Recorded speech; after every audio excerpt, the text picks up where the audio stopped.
तो देखिए दोस्तों, आज हम एक टॉपिक के बारे में चर्चा करेंगे, जिस टॉपिक का नाम है भाषा। भाषा आप लोगों को सुनते ही मन में तरह तरह का विचार आता होगा कि आखिर भाषा है क्या। तो मैं आप लोगों को आज भाषा के बारे में अच्छी तरह से बता दूंगा, कोई भी डाउट आप लोगों के मन में नहीं रह पाएगा। तो भाषा कहने से आप लोगों को मन में तरह तरह का विचार तो आता होगा, हम अच्छी तरह से ये बात को जानते हैं। तो देखिए ना, ये भाषा आखिर है क्या। तो कहा जाता है कि भाषा, जब मनुष्य सृष्टि पर यानी धरती पर जब जन्म लिया था, तो वह कोई भाषा मतलब कि बोलता नहीं था। अधिकांश जो है भाषा इशारों के द्वारा, संकेत के द्वारा मतलब कि वह करता रहता था। लेकिन बाद में चलकर वही मनुष्य कुछ भाषा को बनाना मतलब कि और बोलना मतलब कि स्टार्ट किया। तो कहा जाता है कि अगर भाषा नहीं रहेगा तो हम अपने कोई भी मतलब कि मन के विचार हो, चाहे भाव हो, चाहे जो भी हमारे मन में आता है भाव, चाहे बात आता है, तो उसको हम किसके द्वारा प्रकट करें। तो मात्र एक ही साधन है, मात्र एक ही उपाय है कि वह है भाषा। भाषा के द्वारा ही हम अपने बातों को, अपने विचारों को, अपने मन में जो भी बातें चलती है, जो भी भाव आता है, उसको हम प्रकट कर सकते हैं, यानी बता सकते हैं। भाषा एक ऐसा माध्यम है। तो भाषा का परिभाषा आप लोगों को बता देता हूँ। देखिए, भाषा का परिभाषा हो जाएगा कि भाषा वह माध्यम है, माध्यम बोलिए चाहे साधन बोलिए, भाषा वह माध्यम है जिसकी सहायता से कोई भी व्यक्ति, सिर्फ हम ही नहीं, भाषा के माध्यम से, किसके माध्यम से, भाषा के माध्यम से, अच्छा, भाषा के सहायता से कोई भी व्यक्ति अपने यानी अपने मन के भाव अथवा विचारों को क्या करता है, मन के भाव अथवा विचारों को बोलकर, चाहे लिखकर, चाहे संकेत करके किसी के सामने जो है प्रकट करता है, उसे ही क्या कहते हैं, भाषा। किसी के सामने, यह ना कि अपने अकेले में जो है बात कैले है तो समझिए कि वो मतलब कि भाषा नहीं है। यानी कोई भी व्यक्ति हो, जो भी उसके मन में विचार चल रहा है, चाहे भाव आ रहा है, वह किसी के सामने, अकेले नहीं, किसी के सामने जो भी बात आ रहा है मन में, वह प्रकट करता है, उसे ही क्या कहते हैं, हम भाषा कहते हैं। तो भाषा जो है शब्द संस्कृत के भाष धातु से लिया गया है, चाहे बना है। भाषा शब्द संस्कृत के किस धातु से बना है, भाष धातु से। ये वाला भाष स्व में जो है हलंत रहेगा, याद रखिएगा। ये जो है कई बार मतलब कि परीक्षा में पूछता भी है।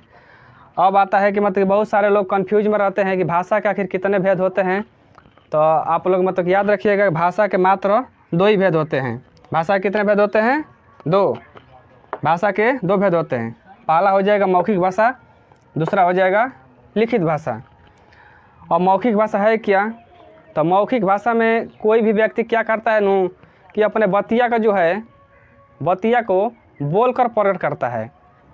तो इसका परिभाषा हो जाएगा वहीं कि मौखिक भाषा वह माध्यम है जिसकी सहायता से कोई भी व्यक्ति, कोई भी, हम नहीं, कोई भी व्यक्ति जो है क्या करता है, अपने मन के भाव अथवा क्या करता है, मन के भाव अथवा विचारों को अकेले में नहीं, किसी के सामने, यदि किसी के सामने प्रकट करेगा तभी न वो समझेगा।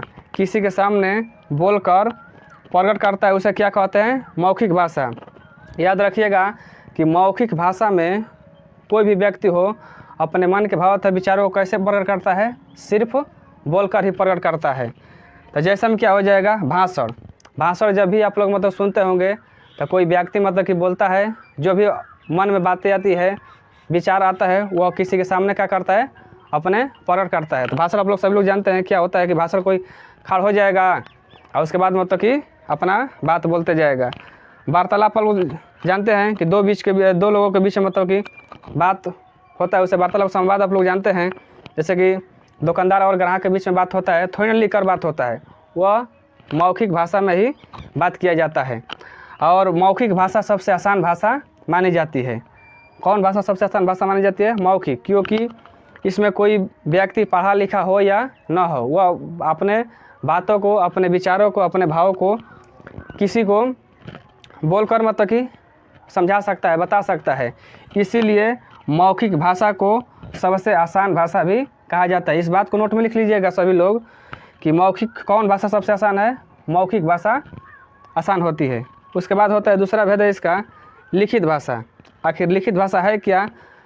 तो इसमें कोई भी व्यक्ति है ना, जो अपने बतिया को चाहे मन के भाव तथा विचारों को क्या करता है ना कि लिख कर प्रकट करता है। इसमें बोलेगा नहीं, सिर्फ लिखेगा, लिख के और किसी के सामने मतलब कि दे देगा, और उसके मन के जो भी बात है विचार है वह व्यक्ति समझ जाएगा पढ़कर।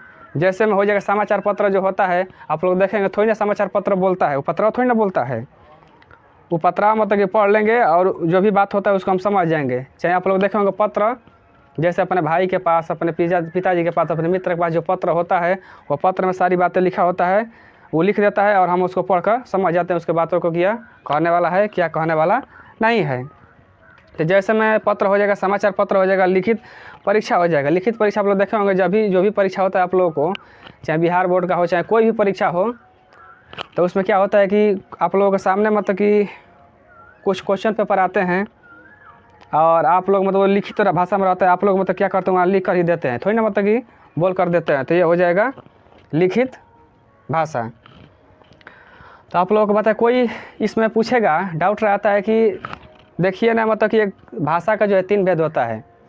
तो भाषा का याद रखिएगा, हम कहते हैं कि 2 ही होता है, 3 होता है। हम ये नहीं कहते कि 3 नहीं होता है, 3 होता है, लेकिन कैसे होता है आप लोगों को मैं बता देना चाहता हूँ। देखिए, एक होता है सांकेतिक भाषा। सांकेतिक भाषा के बारे में समझा देता हूँ। एक होता है सांकेतिक भाषा। सांकेतिक भाषा वही क्या है कि कोई भी व्यक्ति से, मान लीजिए कोई व्यक्ति ना पढ़ा हो ना लिखा हो, तो वह क्या करेगा, ना तो मतलब कि लिख सकता है ना पढ़ सकता है। मान लीजिए गूंगा है, तो गूंगा तो बोल भी नहीं सकता है, ना मतलब कि लिख सकता है। तो क्या करेगा कि उसके लिए मतलब कि संकेत भाषा बनाए, सांकेतिक भाषा। जैसे इशारा करेगा तो समझ जाएगा नहीं हमको बुला रहा है। कोई ताली पीटेगा तो समझ जाएगा कि नहीं मतलब कि कुछ मतलब कि उसके मन में उल्लास है, खुशी है, तब मतलब ताली पीट रहा है।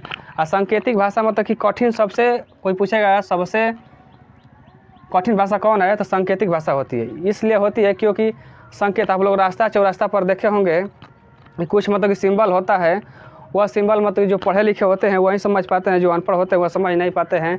और जैसे मान लीजिए गाड़ी जो सीटी बजाती है, तो गाड़ी जो है हटने के लिए बोलती है कि हटिए। सीटी बजने का मतलब है कि वो संकेत कर रही है, वो इशारा कर रही है कि नहीं, कि उस बात को समझ जाना चाहिए कि नहीं वो सीटी मार रही है हटने के लिए। ट्रेन का आप लोग सीटी का मैं सुने होंगे, स्कूल में घंटी का सुने होंगे, स्कूल में घंटी बजता है तो बहुत सारे लोग समझ जाते हैं अब जो है छुट्टी हो गया। जैसे मान लीजिए कि हम यहीं पर ताली बजा रहे हैं, तो इस बात को जो है और कोई प्रत्यक्ष देख रहा है हमको, तो समझ जाएगा कि नहीं ये मतलब कि ताली बजा रहे हैं। और कोई मतलब नहीं देखेगा तो समझ जाएगा नहीं कुछ तो मतलब कि कुछ तो बात है, खैनी बना रहे हैं चाहे और कुछ कर रहे हैं। यही इसी बात को जो है तालियां बजाने के बात को जो है 2-3 तरह से समझ जाएगा कि। तो इसीलिए जो कहा जाता है सांकेतिक भाषा का मतलब कोई लिखित मतलब कि रूप नहीं होता है, कोई निश्चित नहीं होता है, यानी एक ही बात को मतलब बोलेंगे तो वह कई तरीक़ों से समझ जाएगा। जैसे हम कहेंगे कि इधर आओ ऐसे ऐसे, तो समझेगा कि मतलब कि ऐसे करेंगे तो समझेगा बुला रहा है। अगर मान लीजिए कि इसी बतिया को ऐसे समझ गया तो समझेगा कि नहीं कह रहा है कि जाने के लिए। तो वही सांकेतिक भाषा मतलब सबसे कठिन भाषा होता है और इसका कोई लिखित रूप नहीं होता है, इसीलिए जो है इसको जो है भाषा के अंतर्गत शामिल नहीं किया जाता है। तो आज के बाद जान गए कि सांकेतिक भाषा मतलब कि होता है, लेकिन इसको जो है भाषा के अंतर्गत इसलिए शामिल नहीं किया जाता है क्योंकि इसका कोई लिखित रूप नहीं होता है। यह जो है अनेक एक ही बात को जब बोलेंगे तो कोई व्यक्ति मतलब कि इसको अनेक प्रकार से समझ जाता है, इसके वजह से इसको भाषा के अंतर्गत शामिल नहीं किया जाता है। और भाषा का जो भेद होता है आप लोगों को बता दिए 2 ही होता है। और जैसे मैं भाषा का कोई पूछेगा क्या क्या हो सकता है, तो हिंदी हो जाएगा, अंग्रेजी हो जाएगा, उर्दू हो जाएगा। और एक बात याद रखिएगा कि किसी भी भाषा को, यानी दुनिया की कोई भी भाषाएं हो, चाहे हिंदी हो, चाहे अंग्रेजी हो, चाहे उर्दू हो, चाहे संस्कृत हो, चाहे कोई भी हो, उसको जो हम 2 तरह से ही प्रकट कर सकते हैं, सिर्फ मात्र 2 ही तरह से।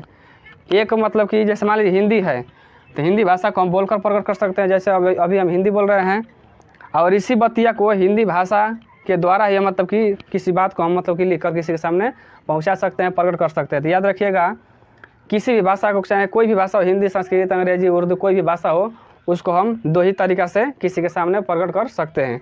एक तो मतलब कि मौखिक यानी बोलकर, एक तो लिखित यानी लिख कर। अब मैं आप लोगों को अगले वीडियो में जो है सांकेतिक भाषा का जो है परिभाषा आप लोगों को लिख दूंगा। अच्छा, ऐसे बता देता हूँ, देखिए सांकेतिक भाषा वहीं हो जाएगा, सांकेतिक भाषा लिख लीजिएगा, ऐसे डैश दीजिएगा और उसके बाद लिखिएगा सांकेतिक भाषा वह माध्यम है जिसकी सहायता से कोई भी व्यक्ति अपने मन के भाव अथवा विचारों को किसी के सामने लिखा है नु संकेत करके प्रकट करता है, उसे लिखित भाषा कहते हैं। जैसे हम लिख लीजिएगा कि स्कूल की घंटी, गाड़ी की हॉर्न इत्यादि मतलब लिख लीजिएगा, यही सब है। तो इतना ही कहकर मैं इस टॉपिक को मतलब कि स्टॉप करता हूँ। जय हिंद।